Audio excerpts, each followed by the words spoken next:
The land is our foundation, and land synergy is here to solidify and restore. Join us as we connect the dots of land restoration, sustainable practices, and self-sufficiency. It's time to get rooted.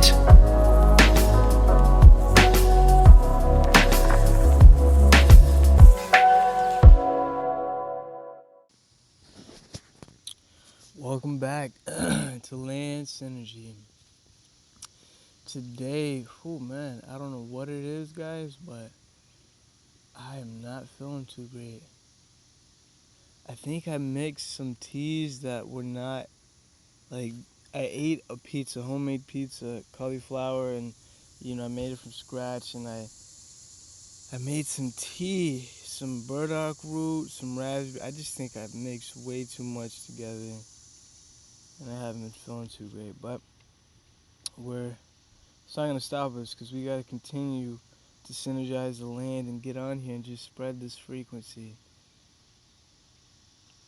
So today, guys, we're talking about wood and its ubiquitous abilities, if you will. If that's, I don't know if I'm saying that right, but as I sit here, I'm sitting in the sun, getting some sunlight, and I'm looking at a pile of punk wood.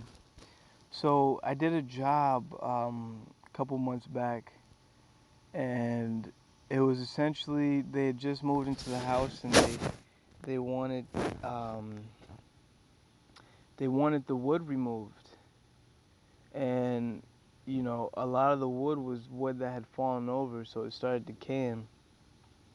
And I didn't get rid of it, actually. I decided to keep it, and the whole process, guys, has simply been this: from deciding to keep the wood and seeing how we could incorporate it into the homestead.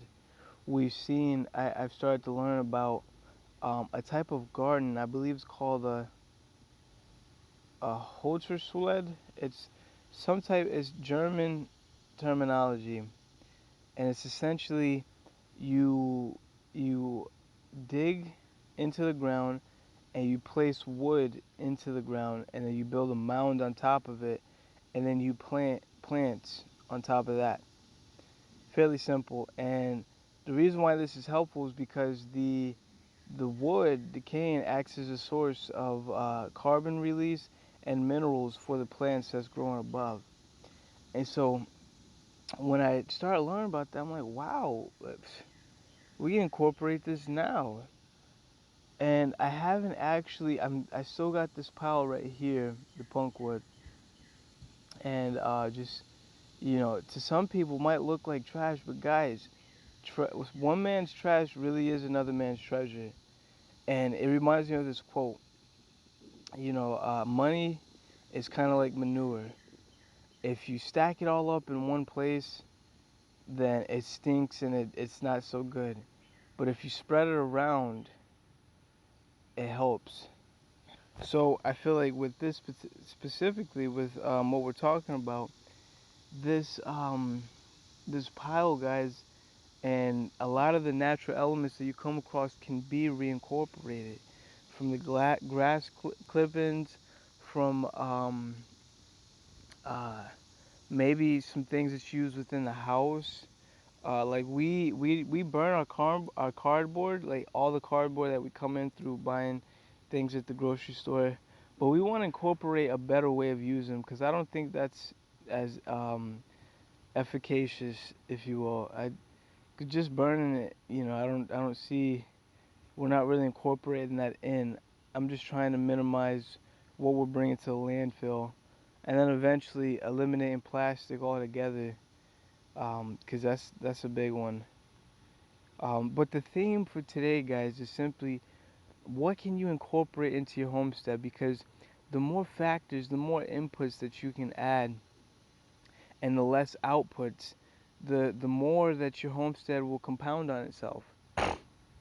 If if you're using everything, if when you cut the grass is going right back into the compost. If the wood that you cut and you burn, that's another thing. I'm also looking at a pile of brush. So this pile, we dug a hole in the ground, pretty wide hole, maybe like 8 by 8 feet, maybe 3 feet down, and I mean not 3 feet, maybe like 2 feet. But this is just brush, like only brush from like trees, nothing that's been nothing artificial, anything like that. So we put that there and we burn it, and I take that the ash and the charcoal and I store it away, and that can be used as a fertilizer. And also in you can replace if you use lime on your grass to, like, as far as like a mineral source, you can use um, the ash and replacement. And so for me, guys, just knowing that, we have these inputs that can be incorporated, like, the wood ash, the punk wood, is very, very refreshing. And, I know as we move forward, it's a process because, like, this property here, we don't actually own. We don't own this property. But the elements, I've been building the elements so that we can build on it. And so some of the stuff that you guys might get, it might build up, but as long as you can incorporate it, that's the key. Having a purpose. I'm also looking, well, I can't see it from this angle, but there's a patch cut out of the woodlands, and it's a lot of brush. So this is like tree limbs, probably like 4 inches wide. Um, just a lot of branches. And I'm actually going to chip those up into a mulch and use that mulch to apply to garden beds and underneath gardens as a mineral and nutrient source. But it's just a lot when it goes into it, but it's simple. We want to make it simple, but no simpler. Simple is the best. And so, what can you incorporate into your homestead? How can you continue to synergize your land? What inputs can you build upon? Whether they're coming in from the grocery store, activities that you're already doing is probably the best because those are the ones that compound on itself. So that's going to be it for today's episode, guys. I'll see you guys back next week.